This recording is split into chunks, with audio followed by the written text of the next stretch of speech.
मुझे अपने सत्य पर चला और शिक्षा दे, क्योंकि तू मेरा उद्धार करने वाला परमेश्वर है। मैं दिन भर तेरी ही बाट जोहता रहता हूँ।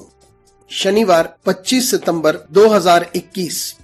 आज के मनन के लिए मैंने आप ही के लिए चुना है पहला राजा अध्याय 8 और उसका 16वां वाक्य, कि जिस दिन से मैं अपनी प्रजा इज़राइल को मिस्र से निकाल लाया, तब से मैंने किसी इज़राइली गोत्र का कोई नगर नहीं चुना जिसमें मेरे नाम के निवास के लिए भवन बनाया जाए, परंतु मैंने दाऊद को चुन लिया कि वह मेरी प्रजा इज़राइल का अधिकारी हो।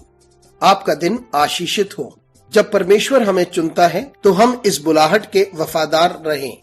आइए इस वाक्य पर मनन करते हैं। आज की सुबह का विषय है परमेश्वर द्वारा चुना गया।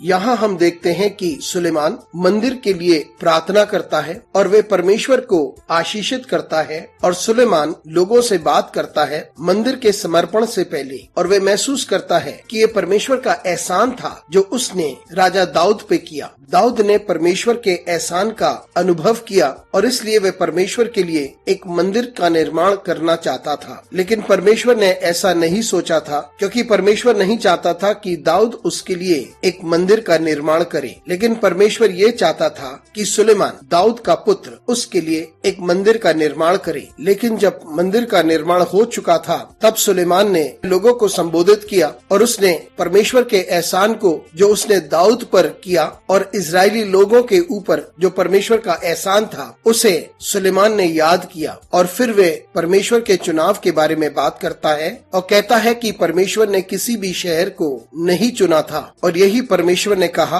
कि उसने अपने मंदिर के लिए किसी जगह को नहीं चुना, लेकिन उसने दाऊद को चुना ताकि वे इजराइल के लोगों के ऊपर शासन कर सके। परमेश्वर ने दाऊद को चुना और परमेश्वर हर्षित था अपने निर्णय से, और दाऊद ने अपने जीवन को इस प्रकार से व्यतीत किया जिस प्रकार से परमेश्वर चाहता था। और दाऊद ने हमेशा परमेश्वर को महिमा दी, और दाऊद ने हमेशा परमेश्वर से सलाह मांगी, और उसने निरंतर वही किया जो परमेश्वर चाहता था। मित्रों, परमेश्वर कोई जगह नहीं चुनता, लेकिन वे व्यक्ति को चुनता है जो उसके लोगों की अगुवाई करे। और जब परमेश्वर हमें चुनता है तो हमें ये बात समझनी चाहिए कि परमेश्वर चाहता है कि हम उसके नाम को महिमा दें और उसी के उद्देश्य को पूरा करें। ये हमारी वजह से नहीं कि परमेश्वर हमें चुनता है, लेकिन ये उसकी वजह से है कि वह हमें चुनता है। और यदि परमेश्वर ने आज हमें चुना है तो हम नम्र होकर परमेश्वर के चुनाव को स्वीकारें, हम उसका धन्यवाद दें, और हम इस बात को निरंतर याद रखें कि हम सब कुछ उसकी इच्छा के अनुसार और उसकी महिमा के लिए करें।